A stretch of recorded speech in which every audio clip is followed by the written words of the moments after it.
시청자 여러분 반갑습니다. 송원TV입니다. 제9회 지방선거 양평군 대진표가 사실상 완성됐습니다. 보수세가 강한 양평에서 이번 선거가 어떤 흐름으로 갈 것인지 관심이 커지고 있는데요. 특히 지난 2018년 지방선거와 비슷한 분위기라는 분석도 나오고 있습니다. 당시 문재인 정부 출범 직후 높은 국정 지지율 속에서 민주당 정동균 후보가 처음으로 군수에 당선되는 이변이 연출됐죠. 이번 선거 역시 중앙정치 흐름과 지역 현안이 맞물리면서 상당히 치열한 승부가 예상됩니다. 오늘은 경인투데이 뉴스 김지영 기자와 함께 양평군 선거 판세를 자세히 짚어보겠습니다. 자, 구독, 좋아요, 알람까지 부탁해요. 또 만났네요. 네, 안녕하세요. 네, 잘 지내죠? 네, 잘 지내셨습니다. 네. 자, 이제 선거 분위기가 진짜 나는 것 같아요. 그죠? 그렇죠. 네. 엊그저께 14일, 15일 양일간 후보들 다 등록이 끝났죠. 양평군 후보들 입장에서는. 네, 전체 후보자 등록이 선관위 홈페이지를 확인해 보니까 네. 아마 어제 이 날짜로 후보자들이 다 등록을 한 것으로 네. 확인을 했습니다. 그야말로 비로소 양당 간의 대진표가 완성이 됐는데 이번 선거를 지난 선거와 비교한다면 어떻게 되겠습니까? 네, 지난 선거는 그 돌아가신 고 정동균 군수와 현직 군수가 그 전지선 군수가 맞붙은 대결이었는데 당시에는 생각보다 표 차이가 좀 났었습니다. 양자 구도고 구도 면에서는 양자 구도라는 것은 지난번 선거와 같고, 근데 이번 선거에서는 이제 민주당 쪽에 유리한 바람이 훈풍이 불고 있는 이제 차이가 있겠죠. 양자 구도의 훈풍으로는 이제 민주당이 유리하다. 더구나 또 이제 이따가 여론조사 말씀하시겠지만 처음으로 민주당 그 정당 지지율이 국민의힘을 뭐 근소차로 앞서기도 했고, 그러니까 뭐 민주당 쪽에서는 좀 기대해 볼 만한 것이고, 전진선 후보 국민의힘 측에서는 이 방어하는 입장이죠. 그렇다고 봐야죠. 네네네. 그렇다고 보니까 이제 좀 네거티브가 아마 시작되는 것 같습니다. 네. 그래서 이제 아마 진흙탕 싸움이 어느 정도는 될 것 같다는 그런 생각이 듭니다. 네. 그러면 가장 중요한 단체장 선거, 양평 군수 선거부터 짚어보도록 하겠습니다. 자, 아까도 말씀하셨다시피 전진선 후보의 수성이냐, 박은미의 돌풍이냐, 이번 군수 선거는 사실상 전진선 대 박은미 양강 구도라고 봐야죠. 네네. 처음에는 여론조사가 오차 범위 내에서 전진선 후보가 앞섰는데 이번에는 오차 범위 내에서 박은미 후보가 앞서는 것으로 나타났는데 두 후보가 팽팽하게 접점을 보이고 있는 것 같습니다. 여기에 대해서는. 근데 조사 발표가 양평이 나온 건 최근에 나온 거는 뭐 다들 아시다시피 중보일보에서 데일리 리서치에 의뢰해서 발표한 결과거든요. 네. 이게 아마 5월 8, 9일 이틀간 조사한 건데 표준은 아마 조사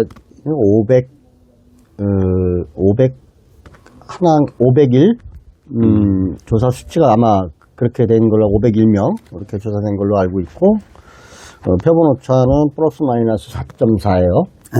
95% 신뢰 수준에. 그래서 10일 날 발표를 했는데 이게 아마 무선이 80%, 유선이 20%, ARS 포함해서 이렇게 조사를 했더라고요. 이게 기본적인 거죠, 보통. 그래서 방식은 크게 문제가 없어 보입니다. 여기에서 정당 지지도가 당시에 41.1%가 더불어민주당, 국민의힘이 40.3%. 네. 그 다음에 박은미, 지지도는 박은미 후보가 45.6%, 전진선 후보가 43.8%로 초접전 양상이죠. 그렇다고 봐야죠. 예, 그렇게 결과가 나왔고.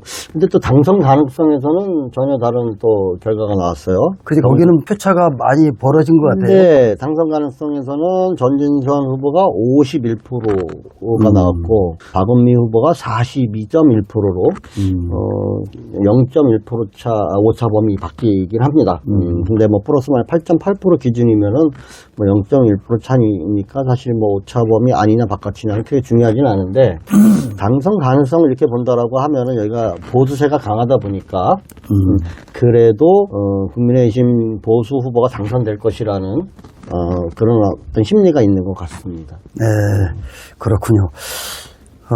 아까도 언급이 됐습니다만은 양평에서 전진선 체제를 계속 갈 것이냐, 아니면 정동균 시절 민주당 군정으로 돌아갈 것이냐, 그런 흐름 싸움처럼 보이거든요. 우리가 볼 때는. 네. 네, 거기에 대해서는. 근데 이게 보통 선거라는 것은 누가 두각을 나타내느냐에 따라서 좀 틀려지는 경향이 있는데 현재 상태에서는 양 후보님들의 정책을 공약이죠. 네. 공약을 들여다보면은 뭔가 획기적이거나 이런 건 없고 근시안적인 정책들이라고 저는 그렇게 생각이 됩니다. 그러다 보니까 확실히 어느 후보가 정책 면에서 두각을 나타내거나 인지도 면에서 두각을 나타내거나 명확하게 어느 후보를 막 지지해야 되겠다라는 이런 구심점이 없는 것 같아요. 그러다 보니까는 정답은 아니지만 제가 주관적으로 취재를 일반 유권자를 대상으로 이렇게 세평을 들어보면은 전진선 현직 군수 후보님이나 박은미 조정jun균 군수 배우자 이 후보님이나 특별한 게 없어요. 그러다 보니까 그분들이 누가 돼도 걱정이다. 약간 이런 의견이 바닥 정세에 깔려 있는 것으로 저는 느꼈습니다. 그럼 아직도 이제 본격적인 캠페인은 21일서부터 이제 시행이 되잖아요. 그렇죠. 보통 선거 운동 기간인 그 13일 안에 사실 큰 표 차이가 오고 가진 않거든요. 근데 이번에는 좀 다를 것이라고 생각이 됩니다. 왜 그러냐면은 누구도 두각을 나타내는 정책이나 이런 걸 보여준 후보가 없어요. 유권자들한테 관심을 갈 만한 정책적 이슈를 끌고 가는 후보가 없다 보니까 결국은 선거 캠페인에서 누가 더 재밌거나 이런 어떤 이벤트나 이런 창의적인 이런 캠페인으로서 뭔가 두각을 나타내면 혹시 또 선거의 영향이 크게 갈 수도 있겠다 이런 생각이 듭니다.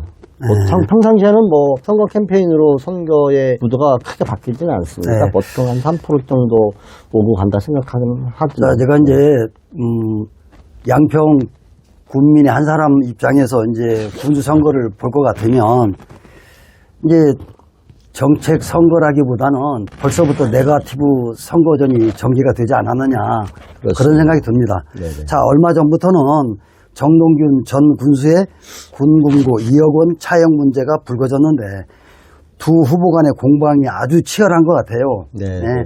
여기에 대해서 또 글쎄요, 제가 생각하기에는 아마 국민의힘은 경기도당에서 대변인단 명의로 의혹을 제기하고 있고, 네. 이쪽에서는 박은미 후보 캠프 측에서 반박 자료를 내고, 또 국민의힘에서 2차적인 성명서를 또 냈더라고요. 네. 그 의혹 관련해서. 그리고 박은미 후보 캠프에서는 별다른 2차 그 성명서에 대해서 별다른 대응을 하지 않았어요. 근데 제가 생각했을 때는 박은미 캠프의 그거에 대한 2억 대출에 대한 상속포기, 이 도덕적 그 지적에 대해서 박은미 캠프가 좀 정무적으로 좀 대처하는 게 조금 소극적이다. 거칠었다? 거칠었다. 근데 의혹은 상대 후보 측에서 제기했다 치지만 답변은 유권자를 대상으로 하는 거거든요. 그렇죠. 네. 이게 보통 선거를 치르다 보면 억울하고 꼭 이것까지 소명해야 되나 하는 정도가 많습니다. 그렇죠. 그러나 공직자들한테는 지금 우리나라 민주주의에서 공직자에 대한 도덕적인 검증은 사실 지나치리만큼 심하긴 하거든요. 네. 근데 그 2억이라는 게 과연 도덕적으로 검증해야 될 사안이냐? 제가 봤을 때는 어느 정도는 있다고 생각이 됩니다. 왜 그러냐면은 지금 박은미 후보가 재산 신고를 13억 정도 신고를 했습니다. 네. 선관위에. 내역은 제가 정확하진 않지만 아마 부동산 이런 부분들이겠죠. 이제 돈이 정말 없어서 못 갚을 수는 있죠. 근데 이 문제는 양평군청 내에 있는 그 출장소라는 겁니다. 출장소에서 대출을 2억을 받았는데 이게 신용대출이다. 일반인은 사실상 불가능한 담보도 아닌 신용대출을 받은 거에 대한 특혜성이 아니냐라고 이제 의혹을 제기한 거거든요. 그렇죠. 네. 그리고 군수 시절에 군수의 직위를 이용해서 사실상 신용대출을 받은 거 아니냐. 그러면은 그것을 이제 정정균 군수가 이제 돌아가셨으면은 상속을 하는 과정에서 그 부분은 갚아야 되는 거 아니겠느냐. 아, 정확히 네네. 그 대출 받은 시점이 몇 네. 년도죠? 제가 그거는 정확하진 않아요. 이제 정정균 군수님 임기. 그러니까 네. 임기 중이라는 건 알겠는데 네네네. 임기가 뭐 18년부터 개인 정보다 보니까 제가 그걸 명확하게 이게 신용대출이다 보니까 어디 담보면은 등기부등본을 띄면 나올 수 있어요. 그렇죠. 근데, 예, 그 개인 정보다 보니까 신용대출이고 하다 보니까 일반인은 누가 제공을 해주지 않으면은 사실 알기가 어렵습니다.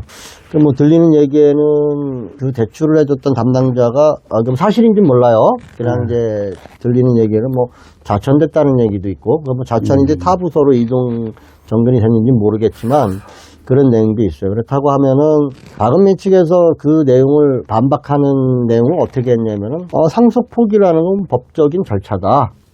법적 절차에 의해서 맞게 상속 포기를 해놓고 그 절차에 의해서 이제 농협에서 결순 처리가 된 건데 왜 법적으로 문제 없는데 이 부분을 고인을 끌어들여서 문제를 삼느냐? 네, 문제를 삼느냐, 뭐 이런 식으로 고인의 이제 사자 명예훼손이라는 이제 이런 식으로 하거든요. 박은미 후보가 공직선거에 안 나왔다면 그 말이 맞습니다. 그 말이 맞죠. 그러나 박은미 후보가 공직선거에 나왔어요. 그럼 공직선거에 출마했다라고 하면은 이 2억 부분은 문제가 될 거라는 건 뻔하거든요. 그러면 봐야죠. 소명 자체도 조금 더 자세하게 어쩔 수 없이 뭐 2억 원을 못 갚을 수밖에 없었다. 뭐 국민께 죄송하다. 또는 향후 뭐 다른 방식으로 사회적 환원이라는 것도 있잖아요. 네. 당장 뭐 현금성 자산이 없어서 이렇게 하니까 이제 향후 사회적인 그 차원에서 환원을 하겠다, 그 이상 환원하겠다, 뭐 이런 정도만 그 반박을 했어도 어떻게 보면 넘어갈 수도 있는 부분이잖아요. 뭐 본인 후보자 본인 문제는 아니니까. 그렇죠. 그럼에도 그 상당히 좀 위압적이었다. 그 반박 자료에, 그 해명을 하는 자료에, 뭐 법적으로 문제 없는데 왜 이거를 가지고 돌아가신 분 거를 가지고 문제를 삼느냐. 이거는 올바른 대처는 아닌 것 같다. 이런 생각이 들었습니다. 네.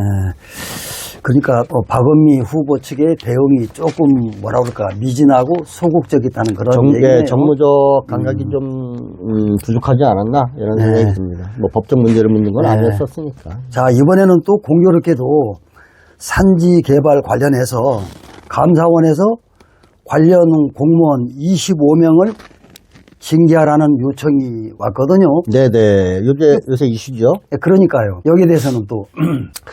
네, 사실 뭐 저도 조금 불편한 질문이긴 합니다. 사실 이게 제가 기사를 썼던 사람 입장에서 문제를 제기했던 기자 입장에서 이 공직자들이 이렇게 뭐 징계를 받고 이렇게 할아버지가 기사를 쓴 건 아니거든요. 이 부분이 행정이 좀 잘못됐으니까 바로 잡혀졌으면 하는 그런 생각이었는데 당시에 기사가 나갔을 때 그때가 경기도 감사였었어요. 그때라도 바로 잡았으면은 지금 여기까지는 안 왔을 텐데 좀 아쉬운 안타까운 마음도 있고요. 근데 이 부분은 지금 현재는 이제 전희선 군수님도 좀 지탄을 받을 수 있어요. 책임 소재 면에서. 근데 이게 인허가가 실제로 난 것은 정정균 군수 돌아가신 민선 7기 정정균 군수님 임기 말이었습니다. 선거에 낙선하고 6월인가에 이제 6월 3일날 저희가 이제 그 선거를 개표를 하지 않습니까? 그날 이제 선거를 투표를 하고 그 이후에 아마 6월 중순인가 후반에 최종적으로 그 이인허가가 나간 것으로 제가 알고 있습니다. 당시에 취재하고 기사를 썼을 때 기억이 정확한지 모르는데 제 기억은 그렇습니다. 그러면 2022년도 6월 달에 네, 그렇습니다. 예, 6월 달에 나갔고 그때 아마 정진군 스님 아마 낙선을 하셔서 출근을 하셨는지까지는 제가 잘 모르겠어요. 근데 6월 30일까지 임기니까. 그렇죠. 행정사원은 정정균 군수님 임기 내에 인허가가 나간 건 맞습니다. 근데 이제 전지성 군수님을 지적하자고 하면은, 현재 이 감사가 3년의 정도 아마 거진. 감사 기간이? 네, 그렇습니다. 연수로는 그 정도 걸렸어요. 아마 실질 연수는 2년 정도 보는데 아마 횟수로는 3년 정도 이게 지속된 감사입니다. 그리고 감사가 상주 양평군청에 상당한 시간 동안 오래 상주 감사를 했어요. 그러니까 공무원들도 상당히 그 감사 이것 때문에 행정 능력이 떨어지죠. 당연하겠죠. 근데 군청의 감사원에 그 담당관들이 와서 불러내서 다 이걸 하고 하니까 진술을 받고 하고 또 불러내고 하니까 상당히 힘들었을 거라고 저도 생각은 됩니다. 근데 이제 전희성 군수님이 그거에 대해서 물론 어떠한 것을 할 수는 없죠. 상임기관 감사원에서 감사를 하겠다는데 특별한 조치를 할 수는 없지만 글쎄요, 그때 당시에 어떤 항의 사항이라도 행정공무원이 그 행정 업무를 할 수 있게 최대한 단축시키라고 하든지 어떤 항의 성명서라도 조금 냈으면은 이번 그 책임에서 조금 더 자유로웠지 않았나 이런 생각을 합니다. 최종적으로 지금 정직과 강등 그다음에 정징계 이렇게 25명인가 이렇게 내려왔지만 대부분은 다 정징계입니다. 정징계이기도 하고 이제 일부 중징계 분들이 한 4-5명 정도 되시는 것 같아요. 네. 근데 이게 아마 그분들이 이제 다시 경기도에 권고가 들어온 거기 때문에 이제 이의 신청하고 이렇게 하면 앞으로도 이제 좀 시간이 지나야 최종적으로 결말이 날 이제 최종적으로 확정 아마 징계가 될 거고. 근데 이제 이게 제가 얘기 들어보니까 이 경징계든 모든 징계를 받게 되면은 성과급이나 이제는 포상금 이런 부분에서 제외된다고 하더라고요. 승진은 말할 것도 없고. 승진은 이제 개월 수가 있더라고요. 경징계면은 6개월. 정직이면은 1년 몇 개월 이런 식으로 그 기간이 지나면 괜찮은데 그렇다 하더라도 징계라는 거는 이제 일반인들한테는 정가가 비슷한 거잖아요. 그렇다고 봐야죠. 네네. 그렇다고 하면 상당히 부담이 좀 있죠. 그래서 보면은 이 부분은 양쪽 두 분 모두에 조금씩은 잘못이 있다 이런 생각이 듭니다. 그렇군요. 네네. 아예 참 공교롭게도 선거 기간 중에 그런 감사 징계 요청이 들어왔어요, 어떻게? 아니, 그 전이에요. 그 전인가요? 2023년도부터 징계가 경기도 감사, 그 다음에 이제 그 감사에서 끝나지 않고 그러다 보니까 이제 감사원 감사까지 공익감사 청구가 돼서 감사원에서 이제 받아들여지면서 확대가 됐고 이제 이 산림 개발행위 관련해서 전반적으로 감사 그 담당관들이 확대해서 살피다 보니까 시간이 아마 오래 걸린 것 같습니다. 네. 자, 이번에는 도의원 선거로 넘어가기 전에 네네. 후보자 등록이 모두 끝났는데 네, 그렇습니다. 유권자들 입장에서는 또 이게 관심사예요. 어느 후보가 재산이 가장 많더라. 네. 어떤 후보가 가장 재산이 작더라. 이것도 상당히 관심사거든요. 여기에 대해서는. 네, 제가 이제 선관위에 확인해보고 그 공직선거 그 재산 등록 시스템이 있잖아요.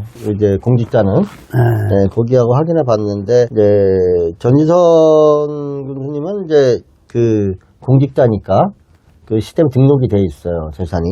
그래서 내역이 잘 나왔는데 그 논란이 된 그 서울 광진구 소재 아파트, 아파트까지 포함해서 그다음에 지평리 그 부모님이 살고 계신 거주하고 계신 아마 그 고향 그 땅도 전희선 후보님 명의로 돼 있는 것 같아요.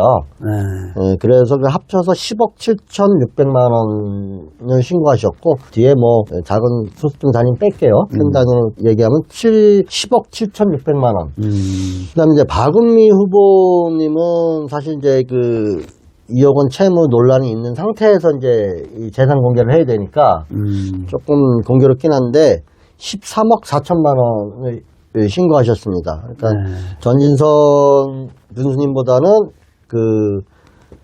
한 3억여 원 정도, 좀 많은 금액이고. 가만있어 봐. 네. 아까 전진선 후보 같은 경우에 네네네. 광진구에 아파트가 있다라고 그랬잖아요. 네네. 근데 아파트를 포함한 그 재산 신고인데 네네. 10억밖에 안 돼요? 네, 이제 배우자 명의는 배우자 명의대로 있고요.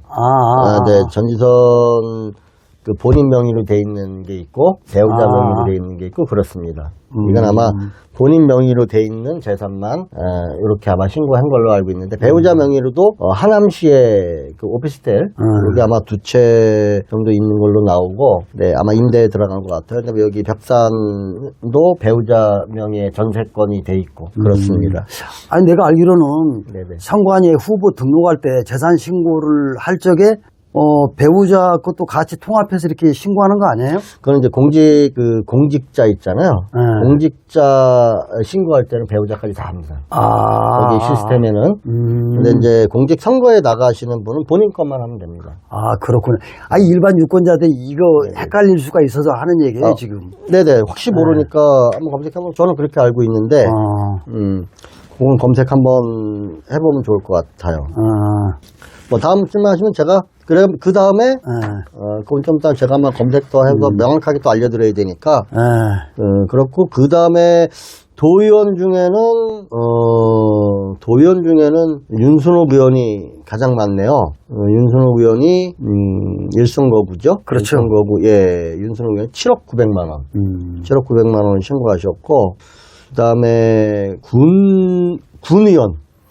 군의원 중에는 정당 후보자들 중에는 군의원 중에 정당 후보자 중에는 그 자녀 논란이 있었던 임정숙 후보가 13억 9천. 그다음에 국민의힘 오해자 군의원이 12억 4천. 생각보다 많네요. 그러게. 네. 그다음에 나선거구의 김주남 여기는 참 도의원 김주남 후보가 14억을 했네요. 14억을 해서 윤순호 후보보다 가장 많네요. 이건 이제 나선거구니까. 나선거구에는 김주남 도의원 후보. 2선거구죠. 그렇지. 2선거구 김주남 후보가 재산이 14억 좀 넘게 신고를 하셨네. 가장 많네. 도의원 중에는 1선거구, 2선거구 합쳐서 김주남 후보가 14억. 군의원 중에는 임정숙 후보가 13억 9천으로 가장 많고, 그 다음에 이제 오해자 후보가 12억 4천. 근데 이제 무소속이 있잖아요. 전체를 다 합치면은 무소속으로 나온 그 나선거구 이학표 후보가 38억을 이제 신고했습니다. 시골에서 상당히 많은 금액이죠. 그렇죠. 네, 아마 서울에 건물 이런 게 있는 것 같아요. 자세하게 제가 확인은 못했지만 금액적으로는 38억여 원을 이제 신고를 하셔서 군의원 중에는 정당하고 무소속 후보 다 합쳐서 이학표 후보가 38억으로 가장 많은 재산 신고를 했네요. 네. 자, 그러면 이번에는 하나만 더. 마이너스가 있네요. 마이너스? 네네. 전병곤 국민의힘 전병곤 나선거 후보가 마이너스 1,760만 원 신고하셨네요. 아무래도 젊으니까 아직 근데 젊으신 분이라 충분히 이해가 가는 얘기겠죠. 네. 그렇군요. 네네. 자, 그러면 본격적으로 도의원 1선거구로 넘어가 보겠습니다. 자, 도의원 1선거구는 결국 경험 있는 외부형 정치인과 지역 기반 토박이 정치인의 대결로 보이거든요. 네네. 예를 들어서 민주당에서는 정인봉 이미 도의원 재선의 경험이 있는 그리고 한 20여 년 차를 두고서 이번에 다시금 양평 땅에서 도의원 3선에 도전하는 입장인데 반해서 윤순옥 의원은 비례 한 번에다가 그리고 지역구 한 번 그리고 이번에는 말을 갈아타서 도의원으로 출마를 하게 됐죠. 네네. 자, 이 선거 구도를 어떻게 보십니까? 아이고 죄송합니다. 글쎄요, 여기는 정인보 후보 같은 경우에는 지금 정마장 유치 이슈로 그래도 본인의 그 인지도를 올리고 있는 것 같아요. 자기 색깔, 정마장이 유치가 되든 안 되든 그래도 나름의 그 정책적 이슈를 선점했다. 어느 정도는. 이것도 전인선 군수 후보 그 캠프에서도 받아서 거기도 경마장 유치를 하겠다라고 아마 한 걸로. 처음 이 화두를 던진 게 정인보 후보인 걸로 알고 있습니다. 나도 그렇게 알고 있어요. 네네. 그래서 이 부분은 그래도 좀 평가할 만하다라는 게 있고, 그 다음에 이제 윤순옥 후보 같은 경우에는 군에서 재선이고, 한 번은 비례로 됐고, 한 번은 지역구 가선거구 군의원으로 돼서 이제 의장까지, 전반기 의장까지 하셨던 분이죠. 그래도 군의회 의장. 근데 경험은 그 정도면 아마 그래도 다양하게 경험하셨다고 생각합니다. 그러면 의회의 정치적인 경험은 다 하셨을 텐데, 이제 도의원이라는 건 또 틀리거든요. 그렇다고 봐야죠. 이제 수원 도청에 가서 하고 있기 때문에 자칫 도청의 공무원들의 이 말에 넘어가게 되면은 정치적인 어떤 능력을 발휘 못할 수도 있어요. 이게 매너리즘에 빠지면은. 그래서 정치가는 그 행정가 공무원들을 잘 다루어야 되거든요. 그래서 그 부분은 이제 올라가시면 아직 증명은 안 됐죠. 그에 대해서 증명은 안 됐지만. 그렇다고 봐야죠. 네네. 인지도로는 윤선호 의원이 이제 마인드는 좋게 평가되고 있습니다. 조금, 근데 이제 조금 구설수가 있긴 합니다. 아마 집에서 오랫동안 그 축사를 운영을 했었던 것 같아요. 그러니까 이제 페이스북에 이렇게 보면은 그 축사 운영으로 인해서 나는 아마 그 냄새, 이런 걸로 주변에 좀 민원이 있는 것 같은데, 이 부분을 좀 잘 이렇게 좀 원래 있었던 거니까, 거기를 못하게 할 수는 없겠죠. 민원인이 좀 최소화되게, 이렇게 좀 보완을 조금이라도 해서, 좀 주민들과 뭔가 소통하는 그런 거 모습을 보였으면 어떻겠나 이런 좀 아쉬움이 있긴 합니다. 근데 뭐 박명수 그 전 이제 현직 도의원을 그 경선에서 이기고 올라오신 분이거든요. 그렇다고.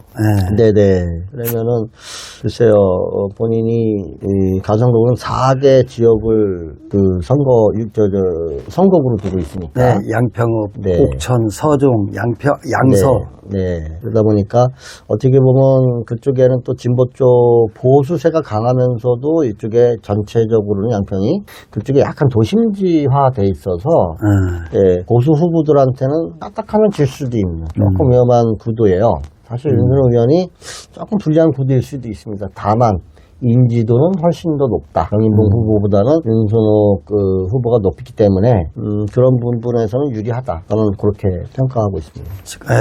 그래요.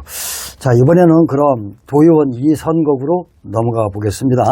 이혜원 후보가 기본적으로 유리하다는 분석이 많긴 하지만 민주당 바람이 세게 불 경우 김진남 후보의 의회의 접전 가능성도 이렇게 점쳐지고 있습니다.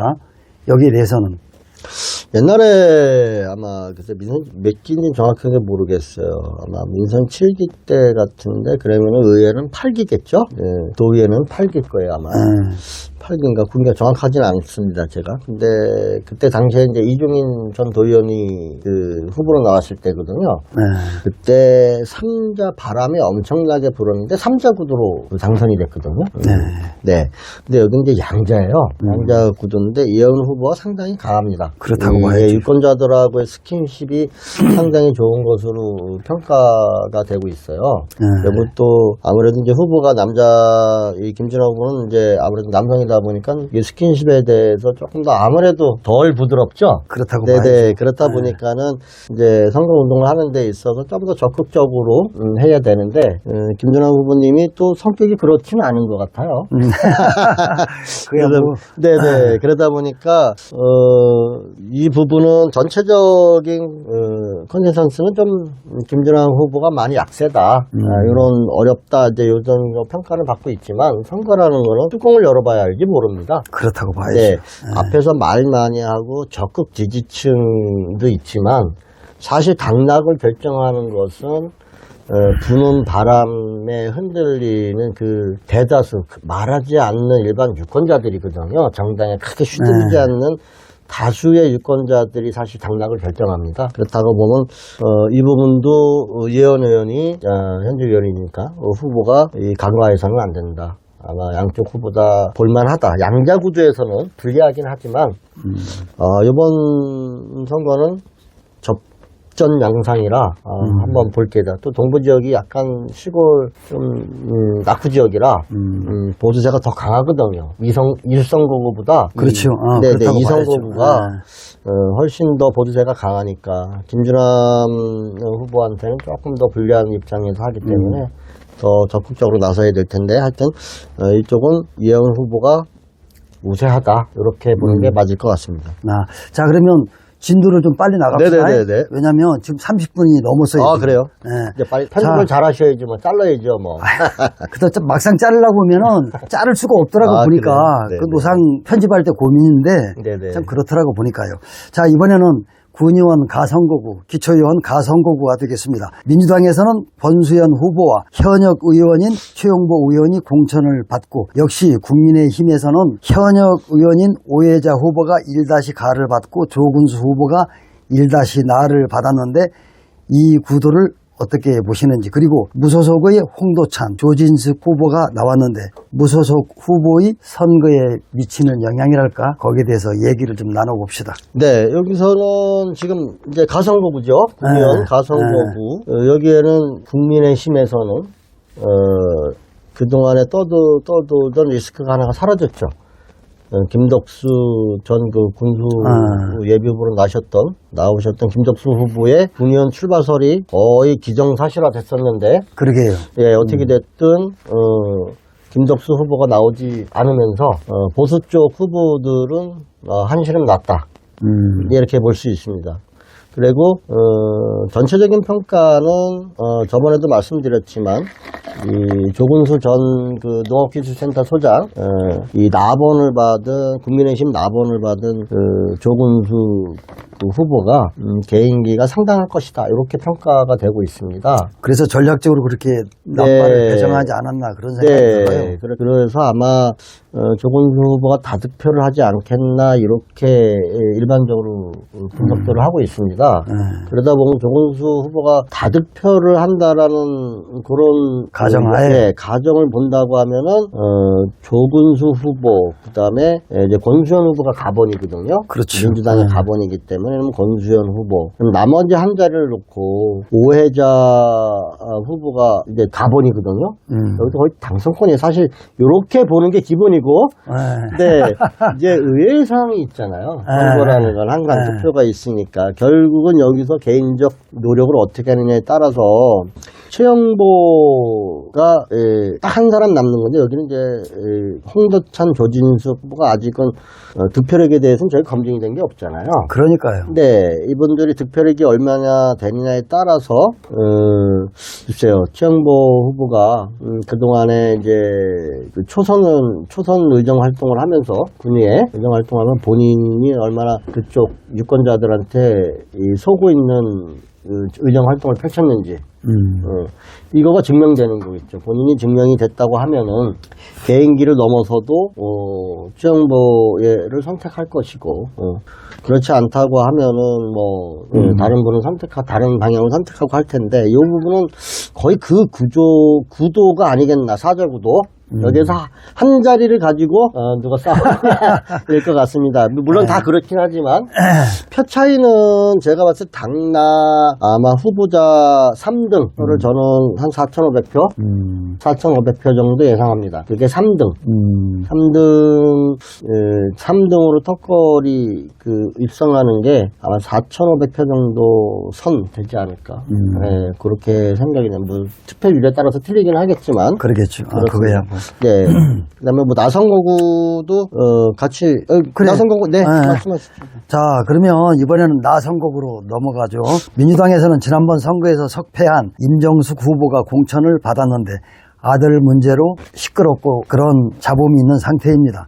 국힘에서는 전병훈이라는 젊은 후보를 가번에 공천하고 지민이 현역 군의원을 1-4로 공천했는데 전략적인 공천 같기도 하고 여기에다가 나름대로 경쟁력이 있다고 평가되는 이학표 씨가 무소속으로 등판을 했는데 선거판이 요동칠 것이라고 예상을 하거든요. 여기에서는. 네, 무소속의 가장 영향력이 가장 있을 것으로 예상되는 지역이 지금 나선거구입니다. 그렇다고 네, 봐야죠. 이학표 후보가 무소속 후보죠. 네. 이학표 후보가 단연간 지역에서 활동을 해왔고 또 이장협, 회장 뭐 이런 것들도 활동해왔지만 나름대로 사역도 많이 해왔습니다. 이분이 그렇다 보니까 아시는 분들도 많고 여기도 가선거구의 그 조공수 그 농업기술센터의 소장처럼 이학표 씨도 이 후보도 이 나선거구에서는 그래도 나름대로 소구력이 있는 후보입니다. 그러니까요. 인적 관계에서 상당히 많은 아마 인적 관계를 갖고 있기 때문에 여기는 뭐 무시할 수 없는, 내가 그렇다고 뭐 다른 후보들을 무시하는 게 아니고 홍도찬, 조진숙 후보, 가선거구 후보는 저희가 아는 정보가 없습니다. 사실 그래요. 근데 과거에 있는 어떤 데이터도 없고 그래서 이 홍도찬, 조진숙님에 대한 얘기는 저희가 별도로 할 수가 없어요. 그러니까요. 잘못하면 안 되기 때문에. 그러나 이제 이학표 무소속 후보 같은 경우엔 지표가 있습니다. 기본적으로. 예, 과거에 출마했던 전력도 있고. 네, 그런 통계가 있기 때문에 이학표 무소속 후보에 대해서는 저희가 뭔가 분석을 좀 할 수 있는 자료가 있다라고 말씀을 드립니다. 그러면 이학표 후보가 여긴 나름대로 영향력을 끼칠 것으로 보입니다. 그러면은 지금 민주당에서는 임정수 후보가 가번을 받았는데 이 자녀 리스크가 있음에도 불구하고 경선에서 아마 여성 가점을 포함해서 가번을 받은 것 같아요. 어느 정도면 인지도가 4년간 준비했으니까 인지도가 있다고 봐야 되겠죠. 그다음에 이정수 후보도 그 정동균 군수 정책비서를 했었던 후보거든요. 네, 그래서 이정수 후보도 나름대로 동부 지역에서는 인적 자원이 상당히 있다 이렇게 평가가 됩니다. 네, 물론 이제 국민의힘 전병군 후보는 어떤 인적인 네트워크는 그렇게 글쎄 나도 좀 생소해요. 네, 사실상 그렇게 없을 거예요. 네, 여기는 이제 지민이 후보를 그래서 아마 나번을 공천한 것 같아요. 전략적으로. 네, 지민이 의원은 그래도 상당히 그 지역에서 그래도 스킨십하고 소구력은 있는 인맥관계는 가져왔어요. 그러니까 인지도는 좀 있다는 얘기죠. 전병훈 후보는 인지도가 상당히 없습니다. 근데 지민이 후보는 그래도 의정활동을 4년 하면서 인지도를 어느 정도 키워왔다. 근데 쉽지 않다. 이렇게 말씀드리겠습니다. 일단은 통계적으로 보면은 양당의 가번은 당선된다고 보는 게 맞는 통계입니다. 일단은 네, 여기에서 이제 나머지 한 자리를 가지고 사실 이학표, 지민이, 이정수 씨 이 후보들이 싸워야 되는, 어떻게 보면 가선거구보다 더 치열한 선거구가 될 것이거든요. 통계적인 거죠. 꼭 그렇다는 얘기는 아니지만 양당의 가번은 당선권에 들어간다고 봤을 때, 예, 그럼 한 자리뿐이 안 남거든요. 그렇죠. 네, 그 이전 옛날 선거에서 뭐 그 전진선 그 현직 그 군수 후보님께서 무소속으로 당선된 이력이 있습니다. 전에도 한번 영상에서 말씀드렸듯이 그 부분이 아마 이학표 후보님이 사실 전진선 군님 친구입니다. 네, 같은 동네. 네네네. 근데 아마 이번에도 혹시 무소속이 나오게 되면은 또 새로운 전례에 없는 새로운 아마 이변이 또 생기는 거겠죠. 근데 이 나선거구는 이학표 무소속 후보가 상당한 영향을 미칠 것이다. 그러니까요. 네, 그렇다고 보면 이 세 명이 한 자리를 가지고 싸워야 되는 상황이다. 그러면 또 치러야지. 네네, 아마 저쪽에 국민의힘이나 반대쪽에 민주당이나 자기 후보를 놓기 위한 아마 전략적인 선거 캠페인에서 가번은 아마 운동을 못하게 한다든지 이런 식으로 표의 배분을 가장 잘하는 곳이 아마 자기 정당의 나본 후보를 아마 당선시킬 것 같아요. 그렇다고 보면 그 틈새를 이학표 후보는 본인의 개인기로다가 이제 가야 되잖아요. 그렇다고 봐야죠. 네네. 근데 무소속이니까. 네, 무소속의 장점도 있거든요. 이 당 저당 다 싫어 이러는 분들이 있기 때문에 그런 표들을 어떻게 소구해서 가져올 것이냐, 대표할 것이냐 이런 문제가 있을 것 같습니다. 재밌을 것 같습니다. 나성 그러니까요. 후보가 아주 재밌는 포인트가 될 것 같습니다. 변화무쌍하고 네네. 전개될 것 같아요. 네, 비례대표로는 아마 그 민주당의 조수연이라는 생소한 인물이 나도 아마 모르겠어요. 비례대표로 들어왔고 이제 국민의힘에서는 김문경 그 후보가 이제 정당 경선을 통해서 들어왔죠. 뭐 우리 다 알다시피 양평군청 문화복지국장을 역임했고 이천 청소년문화재단 이사장을 하다가 중간에 나와서 사퇴하고 지금 이제 비례대표 후보로 등록이 됐죠. 이제 양평구는 비례대표는 이 과거의 통계를 비춰보면은 국민의힘 힘이 다 가져갔죠. 네, 가져갔는데 이번 선거에서는 이제 민주당 그 지지가 앞서 있어요. 근소차지만 어떻게 보면은 비례대표도 민주당 입장에서는 한번 바라볼 수 있는, 기대해 볼 수 있는 선거라고 생각할 것 같습니다. 네. 자, 여기서 이제 마무리하고, 네. 시간이 많이 지났어요, 지금 현재. 자, 지금까지 양당 간의 대진표를 토대로 판세를 분석해 봤습니다. 특히 군의원 선거는 정당보다 사람을 보고 찍는 경향이 강하기 때문에 막판까지 결과를 쉽게 장담하기 어렵습니다. 송원TV에서는 앞으로도 후보 검증과 공약 분석을 계속 이어가겠습니다. 시청자 여러분의 의견도 댓글로 남겨주시기 바랍니다. 지금까지 송원TV였습니다. 시청해 주셔서 감사합니다. 자, 오랫동안 네. 수고하셨습니다. 네. 네.